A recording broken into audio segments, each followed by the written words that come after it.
Welcome back to episode 104 of Fur, Fins, and Feathers. Our guests are Nathan Justa of Fall River and Andrew Courchaine of Dartmouth, who are going to talk more about tropical fish. Yeah. I would like to learn about, and I want you to educate me about goldfish. Goldfish are pretty easy to keep going. They do need What a larger family pet? Yes, they need a larger tank. The average fancy goldfish will probably get like that big if you let it keep growing. So like a nice 55-gallon tank would be perfect for him or her. And they're pretty laid back. They eat a lot. And with goldfish, you don't want to overfeed them because they'll get the swim bladder all messed up and they'll start floating upside down. They're not dead. They just can't regulate their buoyancy. Mm-hmm. That's another interesting topic. Talk about fish care. Fish care. So fish care, like when you do a water change in most counties, well, actually all of them have chlorine or chloramite. And that is really bad for the fish. If you fill up a tank with that water, it will burn their gills and pretty much kill them. So there is products out there that you can buy to dechlorinate the water. And it works pretty instant. And that's how you would change your water. Feeding, you only want to feed them not much, just a little bit. If they eat more than like a minute or two, that should be the stopping point, so don't let them eat more than that. The water quality is key.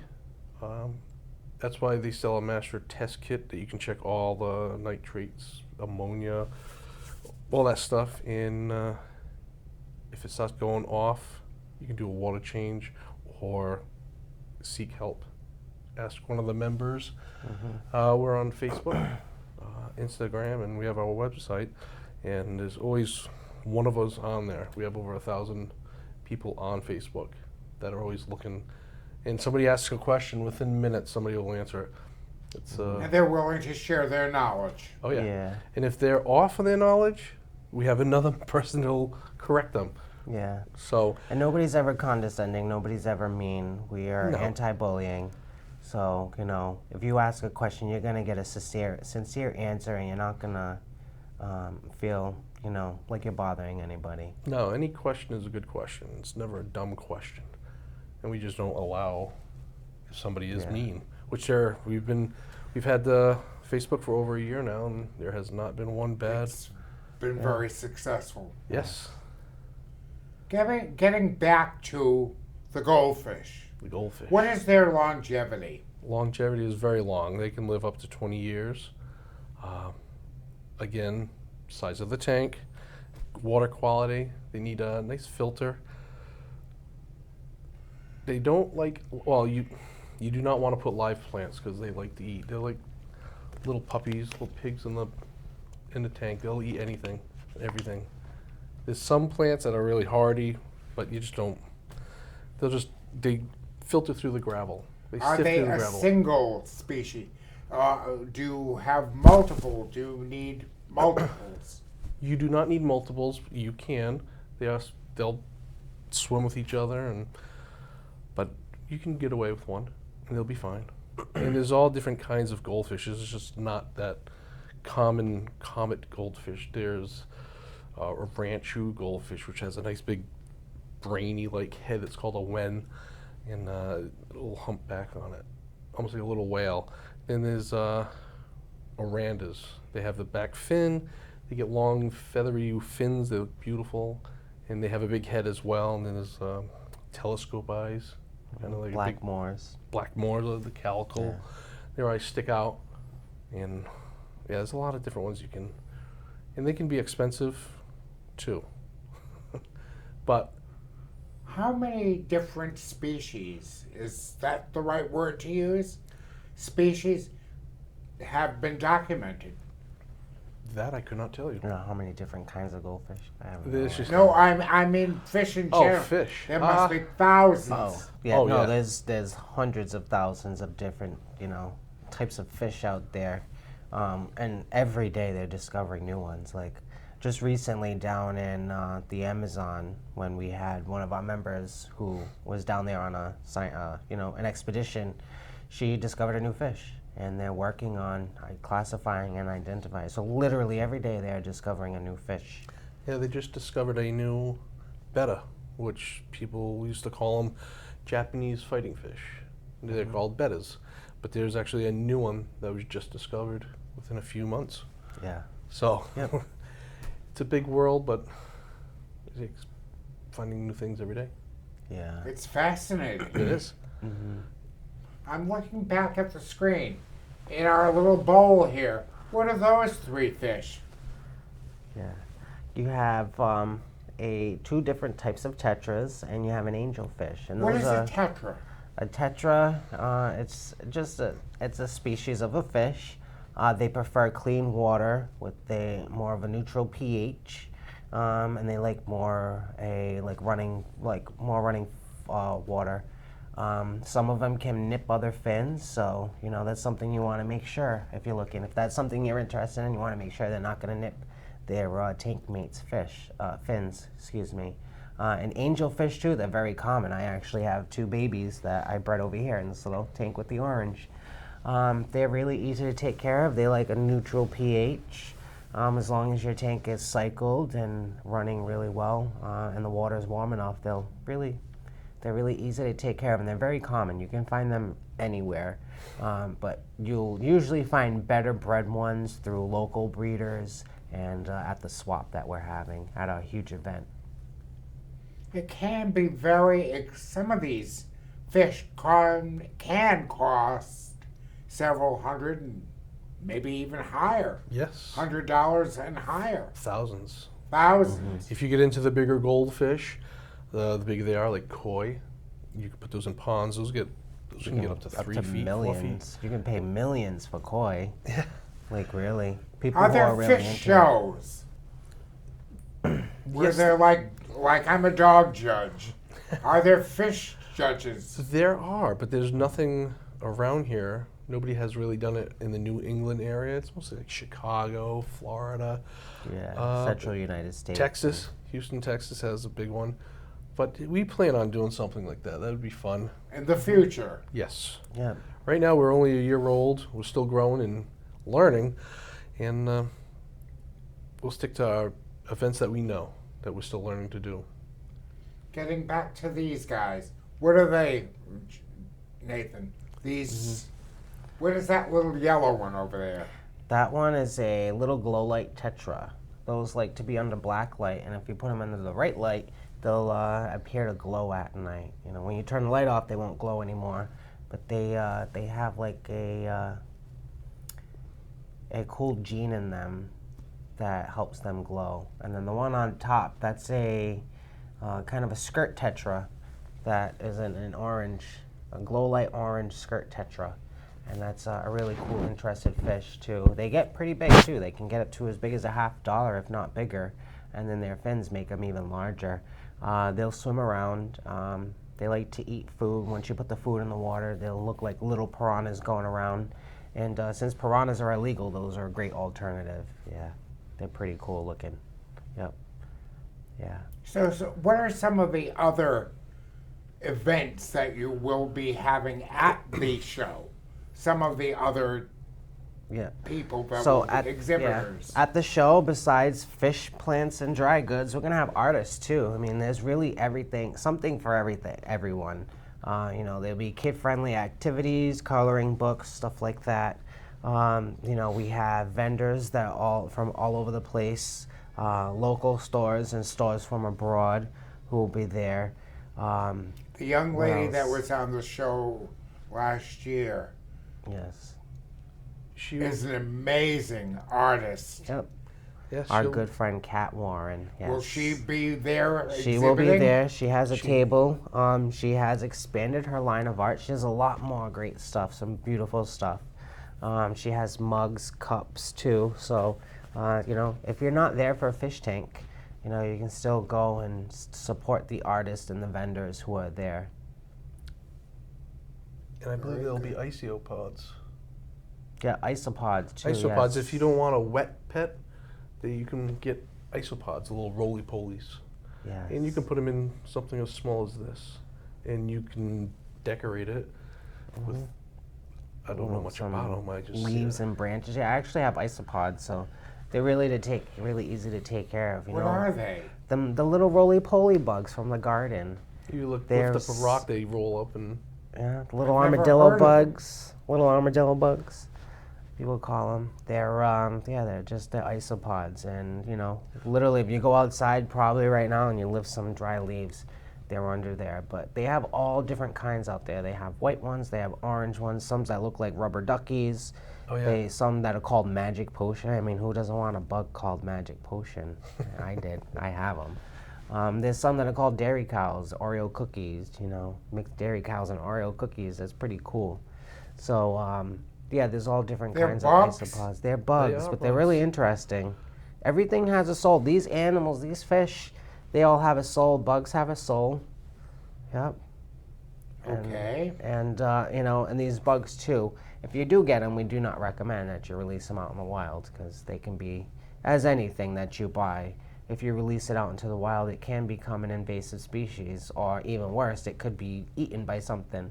You know, your pets are being eaten by something. So, yeah, these bugs, they're really interesting, and they're a great learning experience, especially for a kid who, you know, might not be old enough for a fish. They can get some isopods to get them started. I mean, what kids don't like bugs? And you can learn a lot more at an event we're having on the 29th of this month. Yep, April 29th at the Whaler Inn, 500 Hathaway Road, starting early in the morning at, what's the What time again? does the event open? The doors open at 10:30 in the morning. 10:30. Okay, and you will be there till At least 4 o'clock in the afternoon. 4, so 10:30 to 4. Yep. It's pretty much an all-day event, family-friendly event. So there's food available to purchase there from Ryan's Pub, who's being great there. Last year we actually had such a great turnout that they ran out of food. So, you know, their food's really good and it's affordable. There's really something for everyone there, you know. If it's just the husband who's into the fish and the kids who aren't, there's really something for everybody. You know, And there's going to be art there and, Yeah. you know, people to talk to and everything.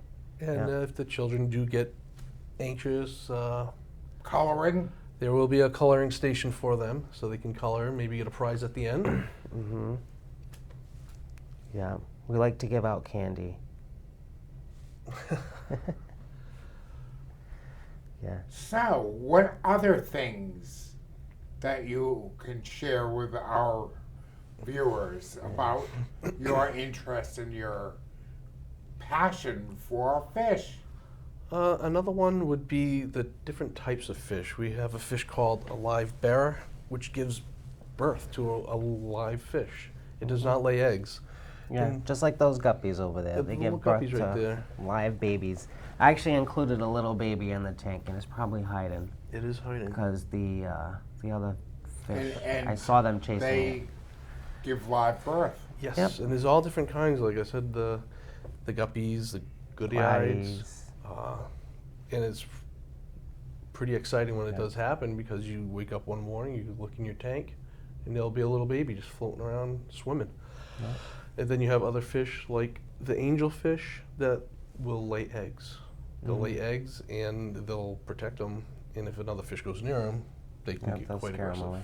and they'll nip at them, sort of tell them like get away. Yep. But yeah, there's so many different kinds of Are fish. there some species that are hostile to other fish? Oh yeah. They can be, yes. They can be certain fish that are hostile to each other. As we know, Siamese fighting fish or betta fish. You don't really want to put two males together in a fish tank because that's really just not a good idea. So Nope. betta fish, you really want to keep them alone without any other bettas. But if you put a betta in with, like, say, a tetra or like a neon tetra or something that's a little tiny blue and orange fish, it would do perfectly fine with it. It really wouldn't bother it. So There are also, you do have community fish who are nicer to each other, and then you have aggressive fish like cichlids, certain cichlids. A follow-horn cichlid, he probably would eat his buddies. You know, if you put neon tetras in with the flower-horn cichlid, the next morning, yeah, that's an expensive lunch for it. Or even, you know, betta fish with shrimp. You know, you don't really want to put betta fish with shrimp because they're just a natural predator in their natural environment. But there's a lot of other fish that do get along. I have one fish tank that has 14 different species of fish in it, and they get along perfectly fine. You know, they're actually all having babies. You know, so they're pairing up and having babies with their own species, but they, you know, there is possibility to have harmony in a large tank with a lot of different fish. You don't just have to stick with one goldfish if that's not your cup of tea.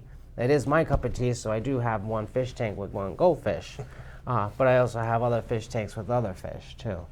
So yeah, just come on and check and see and if you're not sure, hey, is this gonna eat my other fish? Just ask. There'll be hundreds of fish at the show. Yep. Hundreds of fish and hundreds of people. This is going to be a huge turnout for this. Yep. And it's not just that. I mean, if you read the bags that the fish will be in, a lot of the breeders will put the scientific name, usually in Latin, and you can just Google that and they'll give you the common nickname of the fish. And like Nathan said, you can go around, you can look at the different plants as well, see what kind of plants there are. And some of the vendors are really knowledgeable in plants. They sell plants. And you could ask them, say, hey, what is a easy plant to take care of? What can go with a low light tank? Like something like this would be a low light in this tank because it's factory light. And you can get away with some Java moss or some anubias, or even the plants that I have in these tanks. You know, these are plants that I just literally this morning, because I almost forgot we were meeting today. I cut some clippings off of plants and I just put a weight on them and threw them in a tank real quick. And I set it up today. Those were all clippings. How long did it take you to accumulate this knowledge? You are both very knowledgeable. How long did it take you?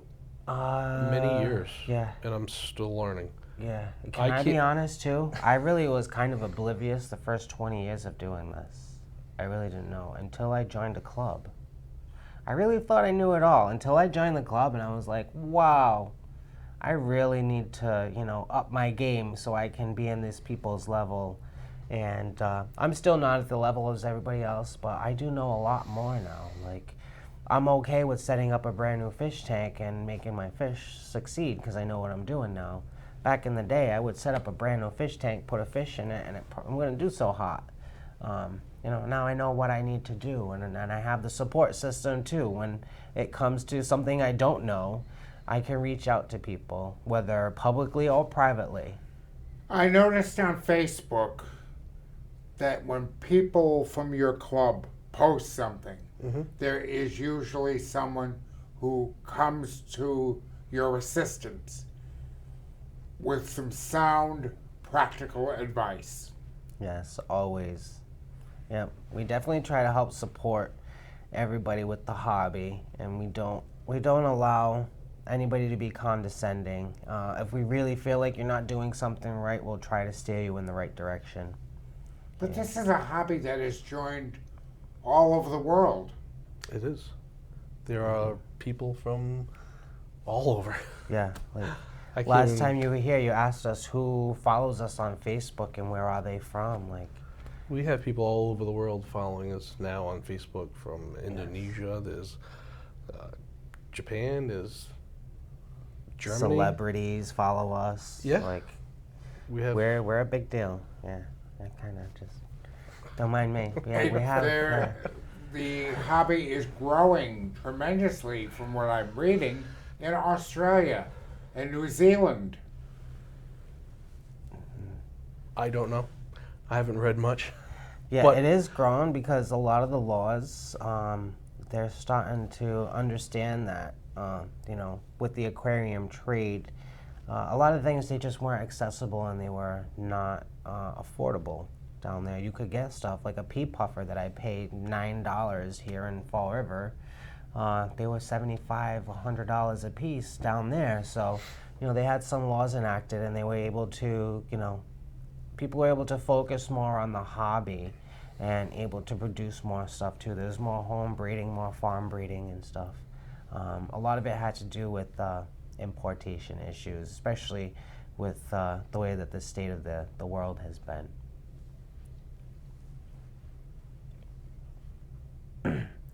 Yeah. It's an ever-growing hobby. Every day they're constantly putting new money into technology. Some fish tanks, you don't have to do anything to them. They're completely on a timer. You can check them on your phone. You really don't have to do it. And then, you know, you have others that are very simple that don't have a filter or a heater or even an air pump, like the little one with the black one on the side. And, you know, some fish will do fine. Yeah, there's all different fish that for, you know, different tanks. Very interesting. Mm-hmm. Yeah. And over at the swap, too, if, you know, people just want to look, there's all different stuff. There's going to be ornamental shrimp. There's going to be angelfish. There'll be bottom fish. Talk about ornamental shrimp. Yeah, ornamental shrimp are really interesting. They're great cleanup crew for the fish tank. So if you're just getting a fish tank started and cycled, they are really great because they don't put a lot of bio load onto the fish tank. They come in all different kinds of fun colors, and they move around.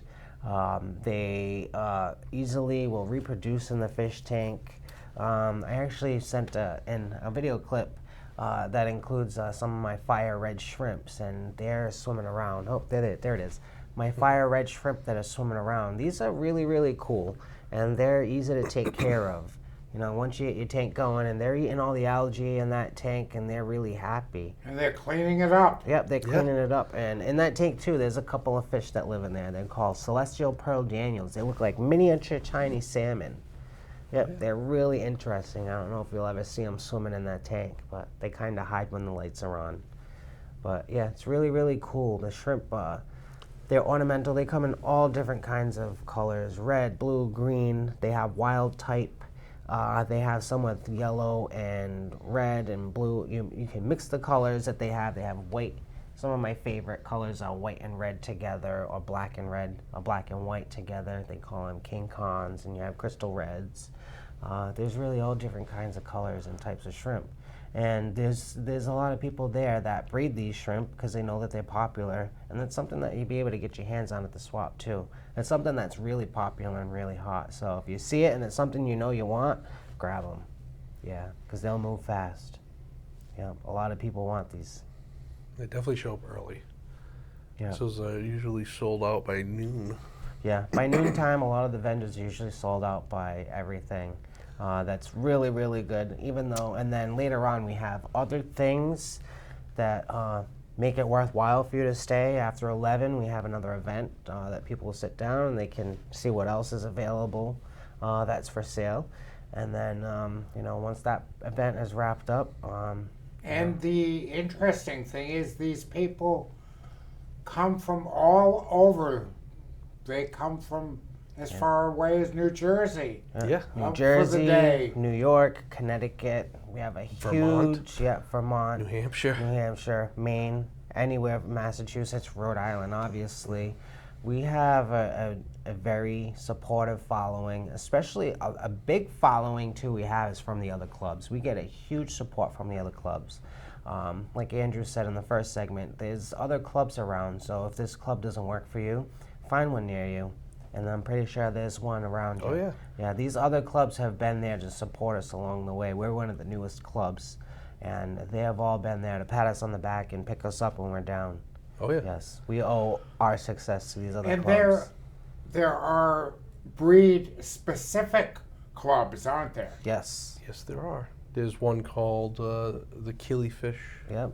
SNECA, Southern New England Killifish Association. We have the New England Cichlid Association. There's the New England Guppy Association. Mm-hmm. And we have, you know, they come to our event and they share their knowledge, and people are traveling 2 hours just to come to this because it's 2.5 hours. We only have 2 events like this a year. It's usually in the spring and fall, and it's a great time just to make that trip. You get 2 trips, so you come on down and see what we have. and meet other fish hobbies. Oh, we're a bunch of fish nerds. Yeah. Literally, you can ask anybody a question, and we'll answer it for you. You know, obviously, we'll have a lot of volunteers there too, who will help direct you in the right direction. So if you don't feel comfortable, you'll be able to see and tell who the volunteers are. We'll probably get name tags to put on people, so you know who that they are, volunteers to help you. But our volunteers are also a core of our success. Without our volunteers, we really don't get much done. Well, without I our wish you volunteers, it's just a- luck. We are wrapping up our second episode, How quick? and it was great. And we look forward to seeing you on April 29th Yep. at the Whaler Motor Inn in New Bedford. Yeah. 500 Hathaway Road. from 10 a.m. 10:30 Yeah. to Whenever we run whenever. we run out of items that you can look at and buy. It's an all-day event. Oh yeah. It's an all-day event. We'll look forward to being there. I'll be there. Be Oh, there or fantastic. be square. Thank you very much. It was great to have you again. As Thank you for always. having us.